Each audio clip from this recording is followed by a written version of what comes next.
Selamat datang pada course Internet of Things tentang Big Data dan Analitik D3 Teknologi Telekomunikasi Fakultas Ilmu Terapan Telkom University. Chapter pertama membahas tentang data dan Internet of Things.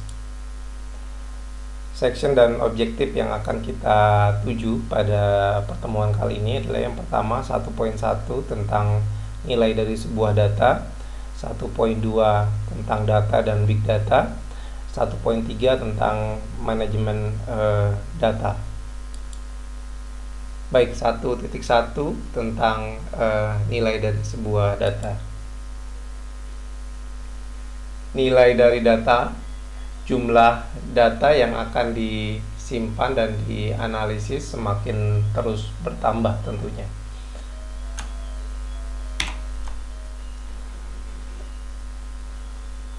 Variasi data pun juga akan mencapai sesuatu hal yang baru. Jadi tidak hanya sekedar data yang bersifat teks, data bisa bersifat angin, hujan, dan lain sebagainya. Selanjutnya adalah transformasi digital akan berdampak pada 3 elemen dalam kehidupan kita. Jadi yang pertama adalah bisnis, yang kedua adalah sosial, dan yang terakhir adalah lingkungan. Apa itu data? Jadi data bisa banyak hal ya. Jadi bisa berupa kata-kata, bisa berupa buku, artikel, atau blog. Selanjutnya adalah konten dari sebuah database, gambar ataupun video-video, dan streaming melalui device-device yang sekarang sudah mulai bermunculan ya. Data yang berguna adalah kita sebut sebagai informasi. Jadi kalau tidak berguna itu tidak disebut dengan data. Selanjutnya adalah menentukan jumlah data yang akan dikumpulkan. Kemudian tidak semua data digunakan. Jadi hanya yang berguna saja yang kita jadikan sebagai informasi. Analisis data memberikan informasi untuk menentukan sebuah tren ke depannya.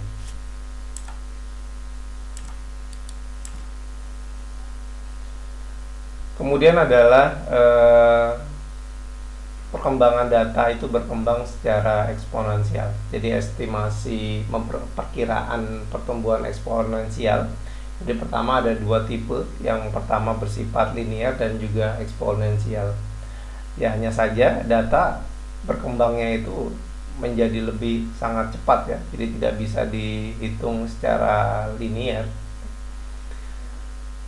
Terus pertumbuhan data, jadi data hari ini tumbuh secara eksponensial. Jadi mulai dari tahun 2015 sampai dengan 2020 dari Cisco Visual Networking Index ya, atau VNI menyatakan bahwa lalu lintas data seluler konsumen akan mencapai 26,1 exabyte per bulannya di tahun 2020. Terus lalu lintas IP akan mencapai 194,4 exabyte per bulan pada tahun 2020, dan 60% dari semua lalu lintas internet global akan melintasi jaringan pengiriman konten pada tahun 2020. Jadi pertumbuhan data menjadi mengubah kehidupan kita. Jadi dampak pertumbuhan data dipicu oleh perkembangan IoT tentu saja, termasuk perkembangan sensor, kemudian perangkat wireless atau nirkabel, dan juga jaringan seluler itu sendiri. Selanjutnya adalah contoh bisnis yang dipakai untuk mengolah data, kita kenal dengan Kaggle. Jadi Kaggle adalah platform yang menghubungkan bisnis dan organisasi lain yang memiliki pertanyaan tentang data kepada orang yang mengetahui cara menemukan jawabannya. Jadi Kaggle menjalankan juga dia mempunyai kompetisi-kompetisi secara online juga. Kemudian untuk contoh yang sosial adalah Driven Data. Jadi Driven Data ini membawa praktek keterbaruannya tentang ilmu data dan crowdsourcing kepada orang-orang dan organisasi yang mengatasi tantangan ini. Contoh selanjutnya adalah contoh lingkungan, yaitu terhadap perubahan iklim.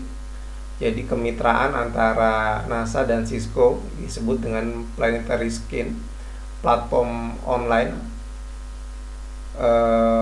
kolaboratif global monitoring ya. Jadi untuk melakukan monitoring secara global, tujuannya adalah untuk menangkap atau mengumpulkan dan menganalisa serta melaporkan tentang kondisi lingkungan yang terjadi.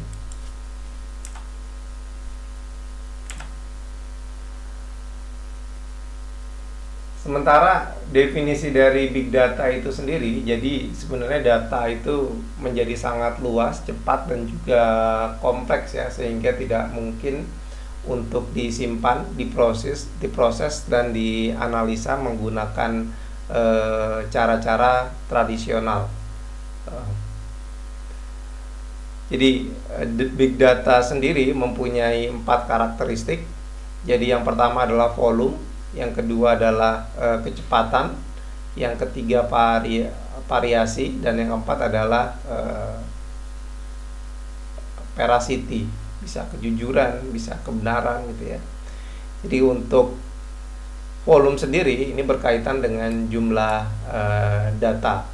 Sementara untuk yang velocity ini merupakan kecepatan dari data yang dihasilkan. Sementara untuk yang variety atau variasi merupakan tipe dari jenis-jenis data, dan yang veracity ini merupakan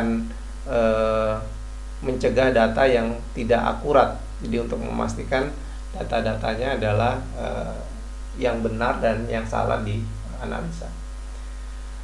Berapa banyak data yang merupakan big data? Jadi menurut Paul Jacobopoulos dari IBM menyatakan bahwa dibutuhkan 200 hingga 600 terabyte untuk memenuhi syarat sebagai big data. Open data dan juga private data.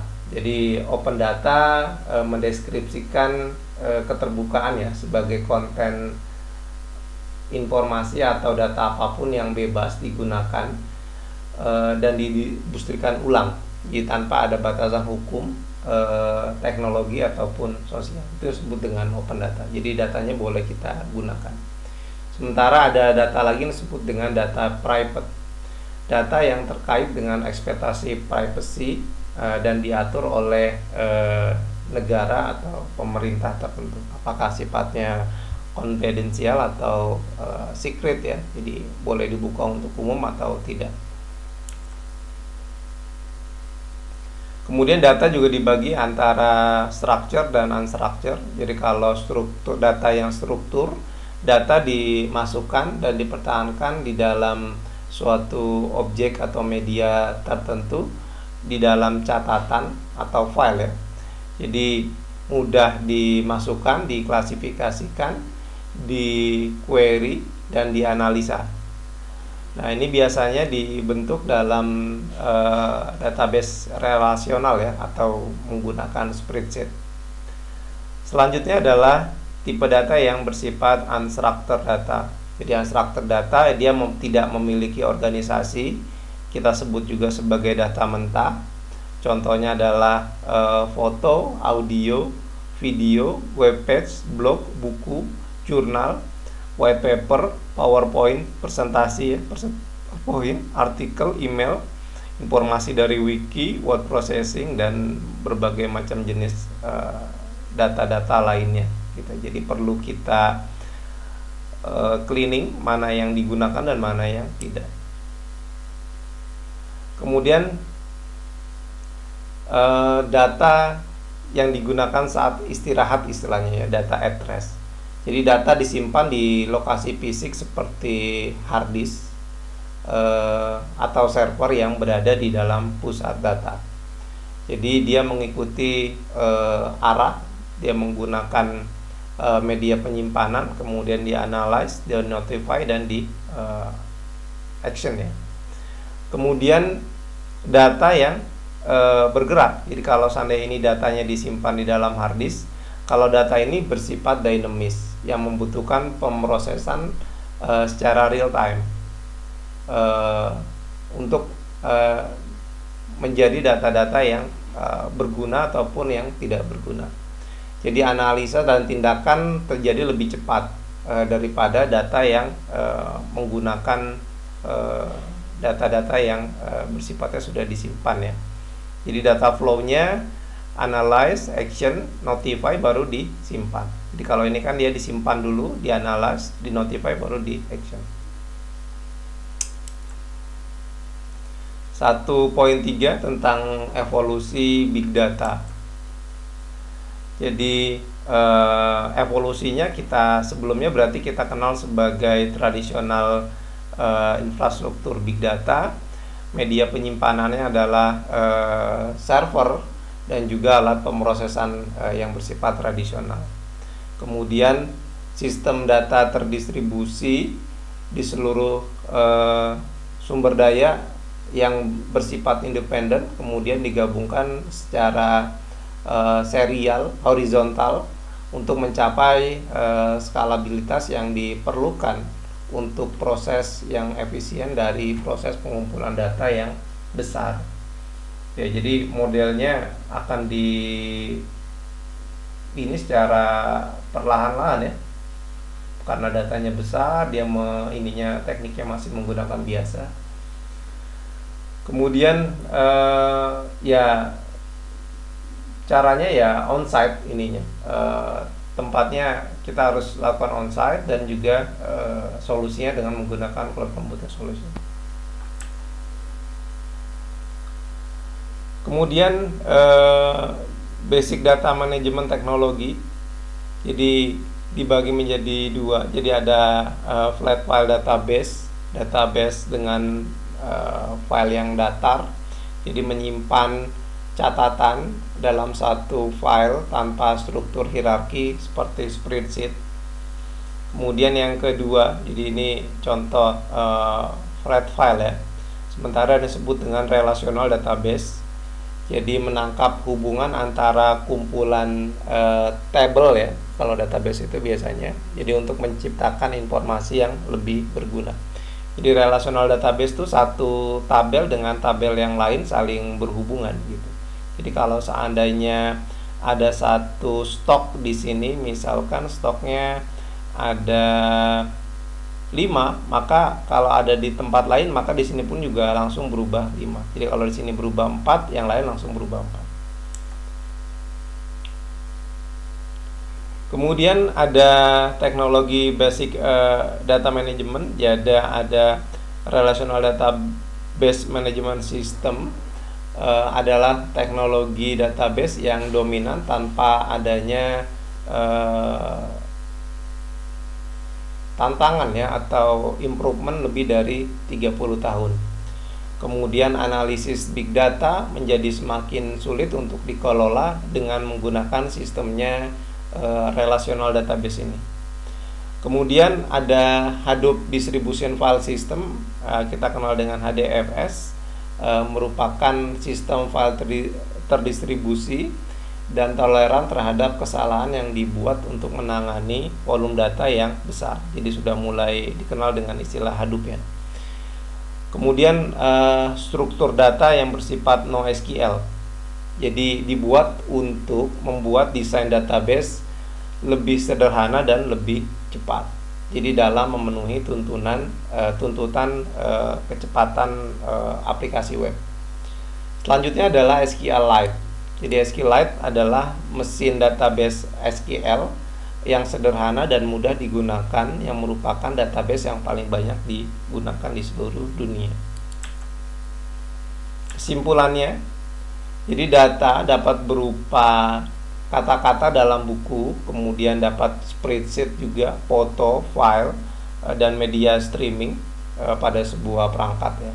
Kemudian pertumbuhan data bisa berkembang secara linear dan eksponensial. Hanya saja pada kenyataannya eh, data berkembang secara eksponensial ya, berkembangnya secara dramatis. Jadi ada 4 komponen dari big data. Yang pertama volume, velocity, variety, dan veracity. Data dibagi menjadi dua ya, ada yang sifatnya structured data dan juga yang bersifat unstructured data. Kemudian data yang berada di dalam hard disk kita sebut dengan static data karena bersifatnya di dalam sebuah fisik. Kemudian ada data yang bergerak, ini membutuhkan proses analisa dan ekstrak ya sebelum data tersebut disimpan. Jadi data yang bergerak ini bisa langsung dianalisa. Kemudian ada flat file database atau data file yang datar, seperti contohnya adalah spreadsheet. Sementara yang disebut dengan relational database ini yang biasanya tabel-tabelnya saling berhubungan, dia menggunakan konsepnya database. Oke, terus selanjutnya Hadoop diciptakan untuk menyelesaikan permasalahan terkait mengenai big data yang besar ya. Kemudian NoSQL database store, jadi merupakan ini juga solusi yang digunakan lebih baik dibandingkan dengan relational database. Kemudian SQLite adalah mesin data base SQL yang sederhana dan mudah digunakan, yang merupakan database yang paling banyak digunakan di seluruh dunia. Baik, itu untuk pertemuan pertama di chapter pertama. Terima kasih.